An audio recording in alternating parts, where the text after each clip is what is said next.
How's it going, ladies and gentlemen? My name is RuffledRowlit, and welcome back to a brand new video. Today, lads, we got ourselves some Pokemon news and Nintendo news and leaks to take a look at, so let's get started. First things first is going to be this post right here, coming to us from, well, actually, the post itself is from Stealth40k, but the information is going to be from Nate the Hate's podcast, where Nate the Hate is an insider who pretty much always, I would say, almost is right and correct, though occasionally there is moments where he doesn't get, like, everything absolutely correct. But here's what he was saying, though.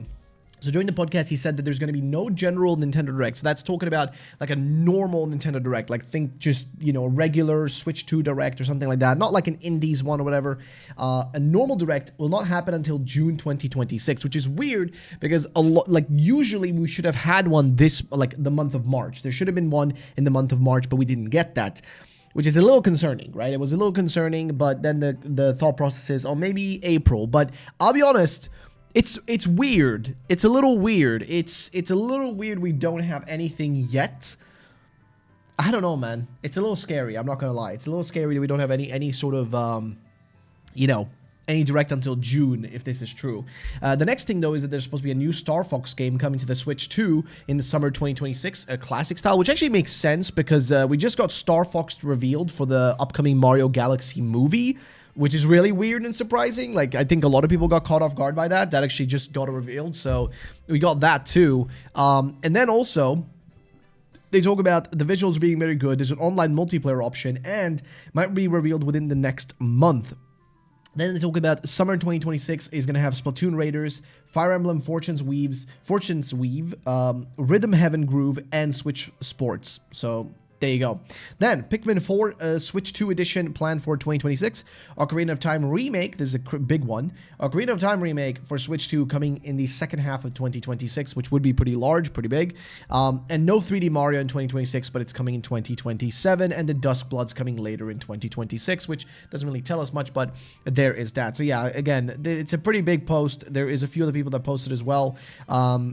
There's also a new Wario Land, possibly 2027, another new Star Fox game, which we just spoke about.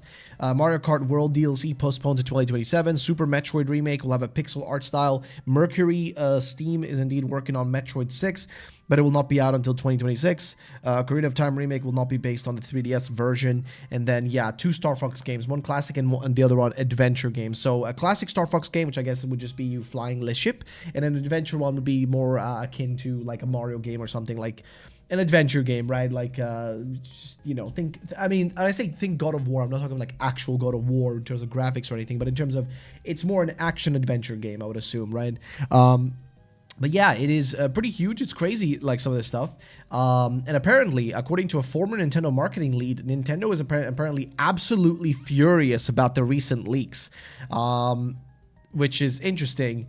But yeah, like a former Nintendo marketing lead, Kit Ellis, has commented on the leak from Nate the Hate, where Nate stated in a video that the iconic Legends Zelda Ocarina of Time is being remade and that the Kyoto-based company is also working on a new Star Fox game. Kit says that Nintendo has a major problem with leaks right now and promises that Nintendo is absolutely furious. Ellis also said that Nintendo is propped up by the element of surprise and the substantial leak could impact its stock price, which is ridiculous. I agree with this person. I'm not sure if Nintendo's delusional. A Star Fox game and a Zelda remaster aren't system sellers. If the graphics turn out underwhelming for both games, could be a disaster. I don't know if the graphics being underwhelming would make it into a disaster, but I do agree with the fact that Star Fox is not a system seller. No offense. Like, I know people like Star Fox, but it's a very small amount of people. I personally don't give a shit about Star Fox, but I know some people do. But yeah, it's a little ridiculous to be angry about it. But yeah, so that pretty much summarizes, I think, that. I don't think we missed anything. So we can now move on to the next subject matter, which isn't going to be this, but I think this is just... Oh, this is another topic from Nate the Hate. So Nintendo would likely, very likely drop the Nintendo Switch 2 Edition labels. So they're not going to call games Nintendo Switch 2 Editions anymore and just make a single game. I think Nintendo will move away from the Switch 2 branding. I reckon they'll prefer to mark games as definitive editions or perhaps just release them as new versions. The new strategy, definitive editions and proper sequels. Example, Nintendo is planning a Switch 2 version of Switch Sports. Instead of calling it Switch Sports Nintendo Switch 2 Edition, they'll prefer to mark it as Switch Sports 2. The reason Nintendo would realize that Nintendo Switch 2 Edition sows a certain doubt among players. If you like my work, but yeah, there you go. So yeah, that's just kind of the whole thing in regards to that. Hopefully that makes some sense. Hopefully you understand what we're talking about. And then there's a post from Light here who's speculating about when we're going to get the next trailer for Pokemon Winds and Pokemon Waves. And here is the gap he has figured out or calculated just by counting the days between the first and second trailers for Pokemon Scarlet and Violet. Now keep in mind, Scarlet and Violet were being released the same year that they got their first trailer. Winds and Waves are not. They're releasing next year. So there's an entire year extra of time. So here's what they say, though. Pokemon trailers timing insight. The gap between the first and second trailers of Pokemon Scarlet and Violet was 94 days. From the February 27th, which is Pokemon Day, and then the first new trailer was June 1st, 2022, which is, I remember it. I remember when that second trailer came out. Now, if Pokemon Winds and Waves follows the same pattern, we could expect the next trailer around late May or early June 2026. Again, we could expect it. There's no guarantees. Now, recent rumors suggest there may be no major Nintendo Direct until June, and historically, new Pokemon info often drops shortly before the Direct. That makes late May look even more interesting, which is very true, because that is usually the time frame we do get stuff at. Like, it's just the usual timing, okay? It's the usual timing when we get stuff is like that end of May, early June is when we get like the box art for the games, and usually like the legendaries or something along those lines usually gets revealed. So and the release date is given around then too, but I don't think we're gonna get the release date that time. Around that time now. I just hope we get a trailer at least, because there's a high chance, I'm not shitting you guys when I say this, that we will not see another trailer until next year. Like, it's very possible, because with Legends ZA, that's essentially what happened. With ZA, we got revealed in 2025.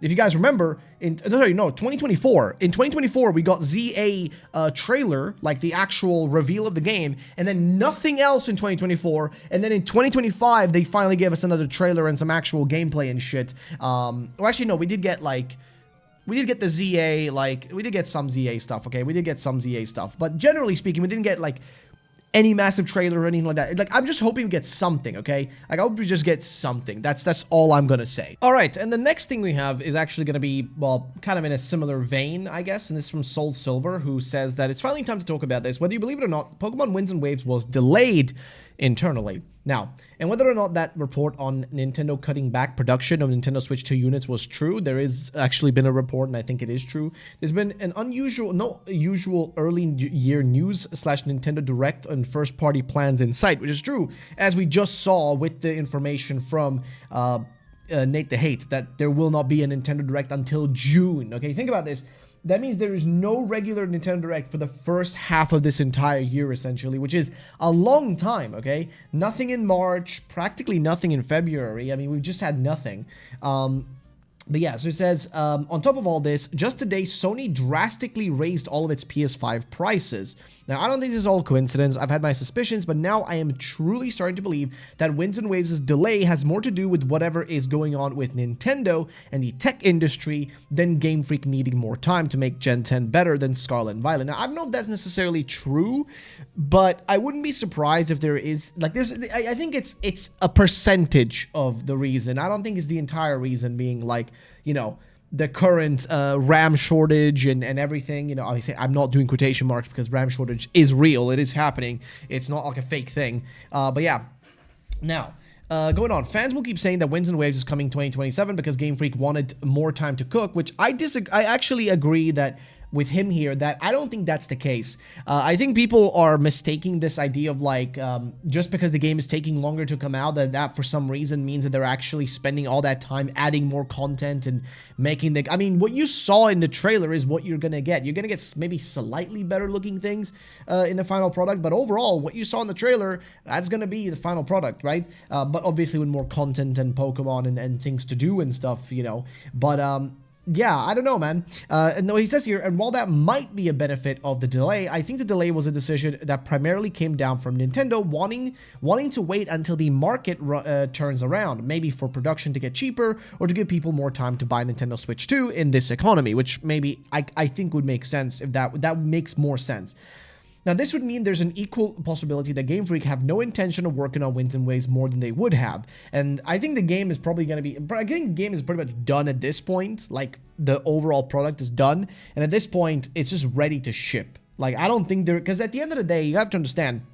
they have a set budget, okay? They have a set budget for these games that they're allocated by, the studio. They're given a specific amount of money they can spend, and then once they're finished the product, once that money is run dry, they're not going to pump more I mean, you have to realize you still need to pay people to keep working on it. And why would they keep working on something that they're technically done with? So instead what they would do, most likely and logically, would be, I don't know, working on the next game. So I think this taking longer does not mean that they're making a better game necessarily. I think all it means, as he's saying here too, all it really means is that they're done with the game. They're working on the next game already. Like, most likely, because that's just how their cycle works. I think this period of not releasing anything is actually going to benefit them in the long run, because they're going to be ahead of schedule, right? Because this release is not happening until 2027, which means that, like, whatever comes out, like, in 2027, they will be able to follow that up the next year in 2028, 2029 with full game releases without having to worry about, like,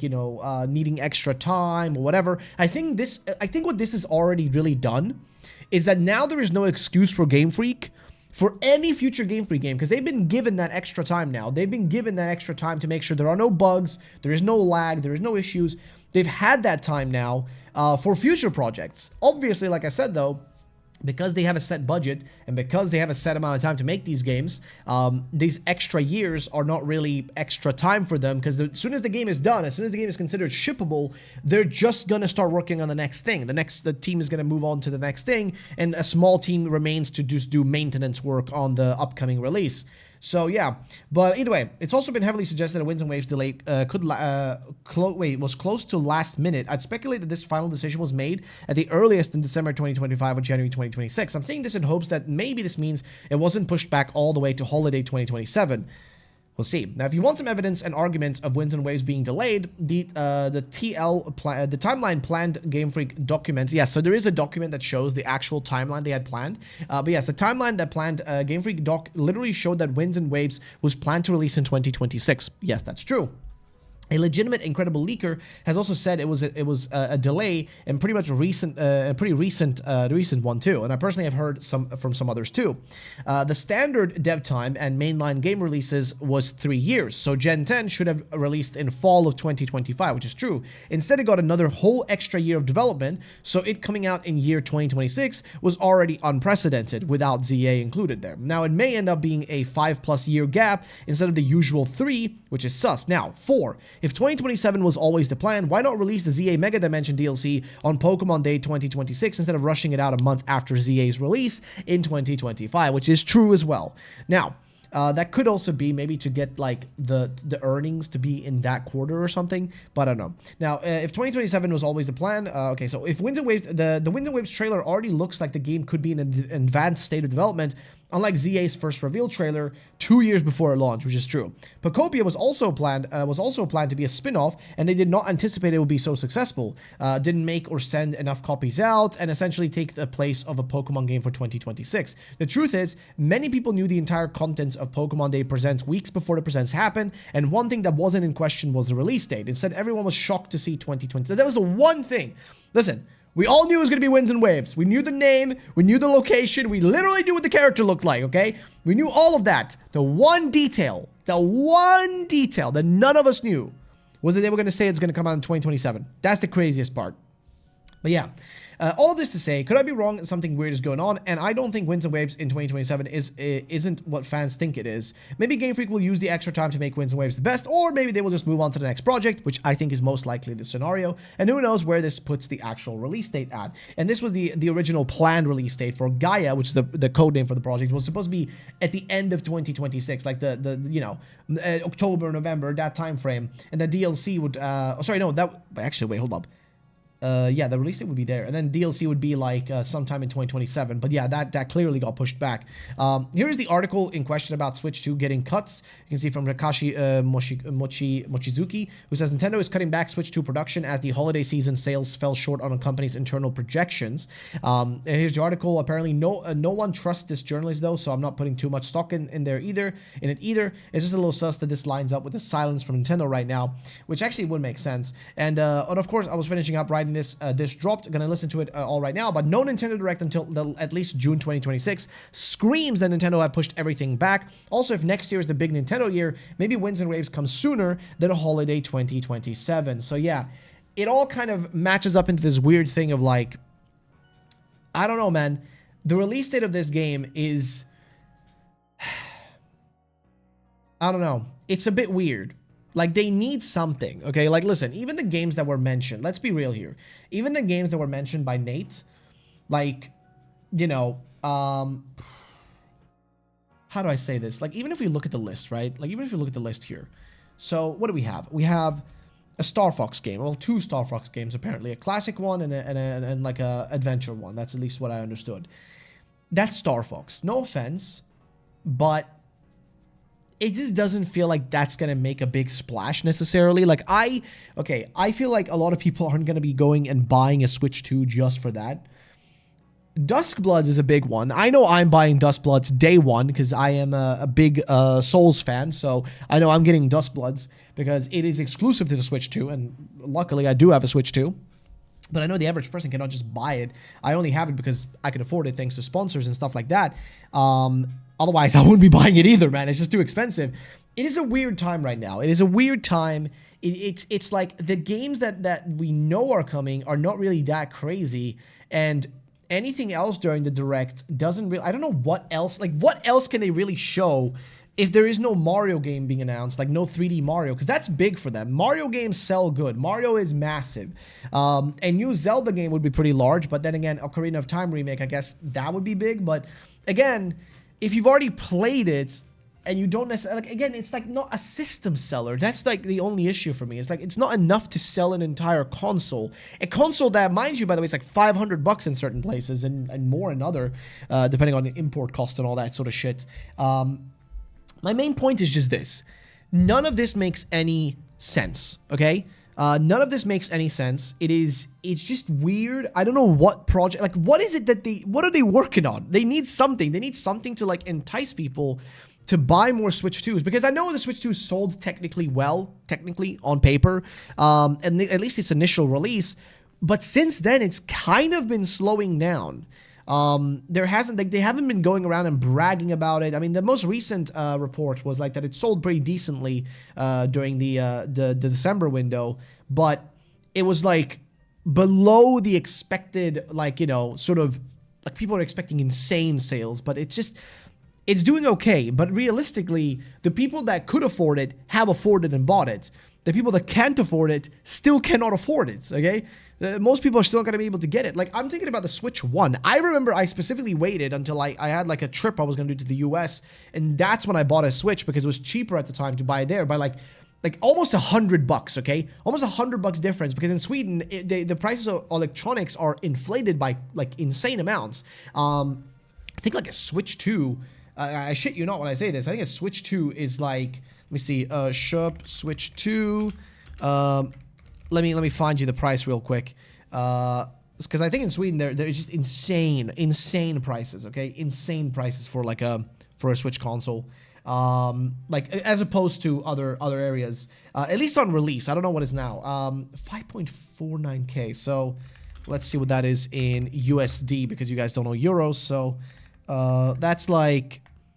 So like 580, that's almost $600, okay? Like that's almost $600, a little less, I guess, but around $600 almost. So that's like $100 more, right, than what you would pay anywhere else, for the most part, it's just a lot, man. And I know that not everybody can do it, especially right now, because everything is more expensive. There's less of everything. The world is kind of in a weird fucking place. It's just... I don't know, man.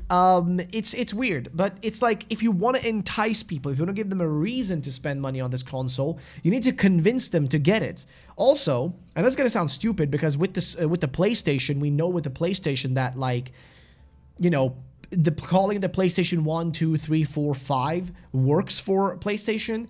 But I don't know what it is with Nintendo, but I almost feel like they always get kind of a little bit shafted by calling their, like, by like the naming scheme of their consoles. By calling it the Nintendo Switch 2, I feel like it's fine, and I feel like it's the logical thing to do. It's the most logical thing they should have done. But I fear that a lot of people might just be a little confused by it at times. I get a bit confused when I'm in the store, actually, with the boxes. Like, sometimes the boxes of a Switch game and a Switch 2 game can be a little confusing, but I don't think that's necessarily the reason. I think it's just, right now, it's just too expensive for the average person to get.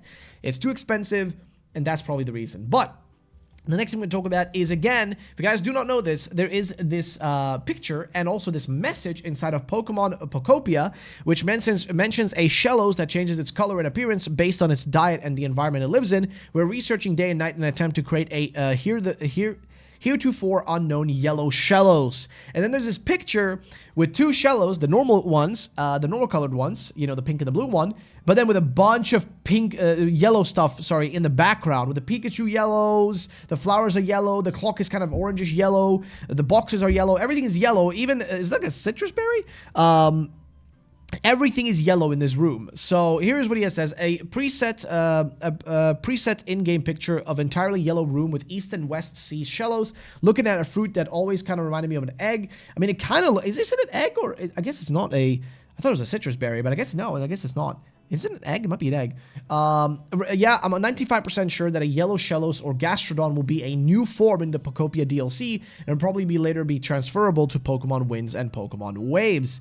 And sure, it could stay it's an existing typing, but it's also where a lot of light type in Winds and Waves speculation stems from. Which, yeah, the light typing or whatever, like light typing or sound typing. It's one of them things. But I don't know, man. I'd be curious to see like a yellow one. I don't know if it's like the craziest thing in the world, but hey, it'll be interesting if they just added something new. So I mean, it's good enough, I guess. But yeah, so that's that. Also, a new pamphlet you can find in Japanese game stores. It has a timeline of the mainline Pokemon games, which is pretty neat, pretty cool. And I think here we also have a new patent. So Nintendo just released a new patent for a new adapter to the Nintendo Switch 2 Joy-Cons for better use of shoulder buttons when playing with the one Joy-Con. I guess it's like an adapter you put onto the Joy-Con itself, so it's easier to like play with it, I guess. Like you attach it to it. But again, I don't know how many people use that. And then we're going to go through this real quick. So this was a post from Champ Libre saying, here are some additional details on a future Legends Galar game, which we talked about this in an entire video. The game takes place in an ancient civilization where humans and Pokemon coexist without trainers existing. Players will become the first to be a trainer in order to form groups and alliances to defeat Dynamax and Gigantamax Pokemon in the wild. The central theme of the game is AI versus, I guess AI behavior, AI versus, what do you call it? Like how AI behaves against the environment, whatever, or like physics. The theme focuses on Pokemon behavior, group dynamics, and large-scale environmental interactions. The player explores primary terrains of Galar and uses their Pokemon to survive and rebuild society. So there's that. Then there is this post right here. So this is a big post by Ball Guy, like a riddle that he put out. And here is a theory from Soul who says, leak theory. So in my opinion, I think this makes the most sense. It might be a seed Pokemon eventually hatching into horizons like Pagogo. Many think the seed Pokemon was cut from Winds and Waves, but maybe just its function was pushed back to the seed game, and the Pokemon itself is now more the Cosmog of Winds and Waves, Alola 2.0, which is true. Because again, we do have a little egg right down here. Which is possible that that's what they're referring to. And if you don't know what they mean by seed Pokemon, basically there was the big leaks that happened about Pokemon Winds and Waves and just like the massive Game Freak leak revealed that they planned on having like a seed Pokemon, like a Pokemon that's meant to change and evolve based on how you play the game. Kind of like how these creatures in the game Spore actually change depending on how you change them and make them interact with the environment, whatever. That was kind of the idea. So seed Pokemon, a baby seed Pokemon encountered at a resort. It's pre-evolved. This Pokemon is rare in this area, but no one has ever seen its full evolved form. It begins to evolve when it visits the islands where something lives. And basically, it changes its appearance based on the environment itself, which is pretty logical. But yeah, it could be that they either scrap it or they make it something as simple as the Cosmog we saw in Alola, because that was the whole thing with Alola. We'll see, right? We'll see if anything comes from it. And also, the final thing about some price info on Pokemon Champions, which is releasing very, very soon. So, price info for Pokemon Champions has been confirmed in USD. $9.99 for the starter pack, increased box space from 30 to 80. Battle Trainer from Let's Go Pikachu and Eevee exclusive song. Earn 50 training tickets and 30 quick treats. Tickets, can be bought at any time. $0 for battle pass. Each reward at the end of the season by accumulating season points in ranked battles. Really? So you're not paying for the battle pass? That's good. Okay, that's good. Then $6.99 for a okay, never mind. There it is. I was hoping there was not going to be any. Oh god. Okay. $6.99 for the premium battle pass. Unlock extra rewards in the battle pass that you would otherwise have to buy in the shop, and exclusive clothes. And then $49.99 for 12 months membership. Store more Pokemon in their box, have more battle teams usable at one time, and unlock membership exclusive missions, unlock membership exclusive battle songs. So there you go. In case you guys are curious, in case you guys are wondering, there is that. It is kind of nuts. Some of these, listen, dude, it's a lot of money to spend, man. Like I'm not even gonna say, man, because I've spent money on dumb shit. And at the end of the day, if people are happy with it, if people are happy with what they get, then honestly, who am I to blame them? So yeah, that's it. That's gonna be it for me today. Thank you all for watching. I'll see you guys in the next video. Peace out and bye bye.